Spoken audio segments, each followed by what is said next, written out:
بچپن میں سنی گئی کہانیوں میں تو آپ نے فرشتوں اور پریوں کا ذکر ضرور سنا ہوگا، لیکن اطالوی خاتون لورینا حقیقی دنیا کا ایک ایسا ہی کردار ہے۔ کئی مہینوں اور برسوں کا سفر کر کے بالکان روٹ سے اٹلی پہنچنے والے بے یار و مددگار مہاجرین اور پناہ گزینوں کے نہ صرف زخمی پیروں اور جسموں پر مرہم رکھتی ہیں، بلکہ ایک ماں کی طرح ان کی دیکھ بھال بھی کرتی ہیں۔ اسی سبب انہیں ماما لورینا کے نام سے جانا جاتا ہے۔ مسیحائی اور انسانی خدمت کی یہ شاندار کہانی اٹلی کے شہر تریستے میں دیکھی جا سکتی ہے۔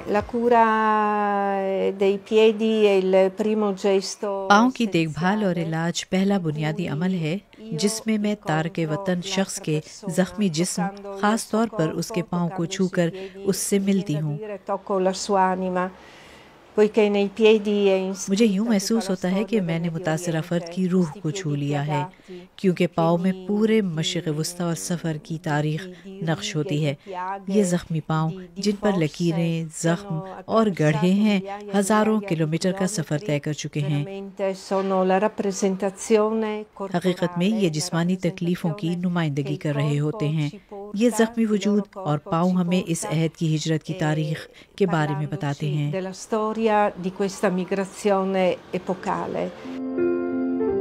68 سالہ لورینا نوجوانوں کی عدالت کی اعزازی جج رہی ہیں، نفسیات اور دیگر شعبوں میں کام کرتی رہی ہیں۔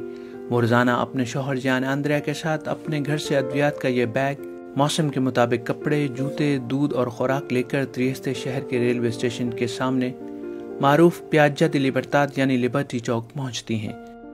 لبرٹی چوک ہی تریستے کا وہ مقام ہے جہاں گلیوں، پلوں کے نیچے اور کھنڈرات میں رہنے والے بے گھر تارکین وطن ماما لورینا کے منتظر ہوتے ہیں۔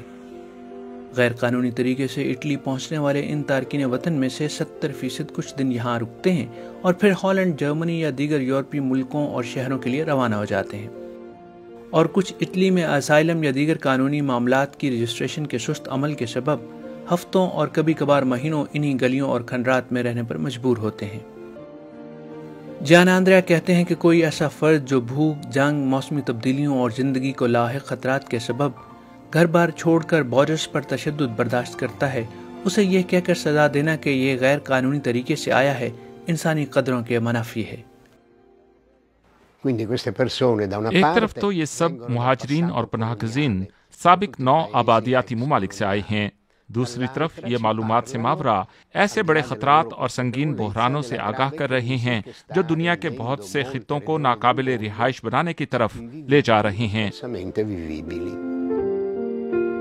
لورینا جیسے ہمیشہ سے ہی سماجی خدمت کر رہی ہیں، مگر دوسری تنظیموں اور شہریوں کی دلچسپی اور تعاون کے سبب 6 برس قبل لورینا اور ان کے شوہر جان آندریا نے لینیا دی اومبرا یعنی شیڈو لائن کے نام سے ایک تنظیم رجسٹر کروائی تھی، تاکہ امداد اور اخراجات کا مکمل حساب کتاب رکھا جا سکے اور ریاستی اداروں کو بھی شفافیت نظر آئے۔ تارکین وطن افراد کا کہنا ہے کہ لورینا یہاں نہ ہوتی تو شاید سفر کی مشکلات کا شکار یہ افراد بھوک اور موسم کی شدت اور رشتے زخموں سے ہی مر جاتے۔ 5 مہینے ابھی ان کو سیلوں میں ہو گئے ہیں، ان کے اوپر بارش ہوتی ہے، ان کا کوئی پوچھنے والا نہیں ہے۔ ادھر بیمار لڑکے بیمار ہو رہے ہیں، ہاسپٹل جاتے ہیں، وہ ایک دن ہاسپٹل میں رکھتے ہیں، نیکسٹ ڈے اس کو ڈسچارج کر کے بھیج دیتے ہیں۔ اس کے بعد یہ یہاں پر پارک میں آتے ہیں، اسکوائر میں آتے ہیں، یہاں پہ لورینا جو ہماری اتنی رسپیکٹ کرتی ہیں ہم لوگوں کے علاج کے لیے، وہ آتی ہیں یہاں پہ، ہم لوگوں کو کھانا پرووائڈ کرتی ہیں۔ یہ سارے مسافر اسی کے منتظر ہوتے ہیں یہاں پہ۔ کئی مرتبہ مقامی حکومت نے تارکین وطن کو اس چوک میں بیٹھنے اور سونے سے روکنے کے لیے پانی چھوڑا، لائٹس آف کر دی گئیں، چوک کے گرد جنگلے لگانے کی کوشش بھی کی گئی۔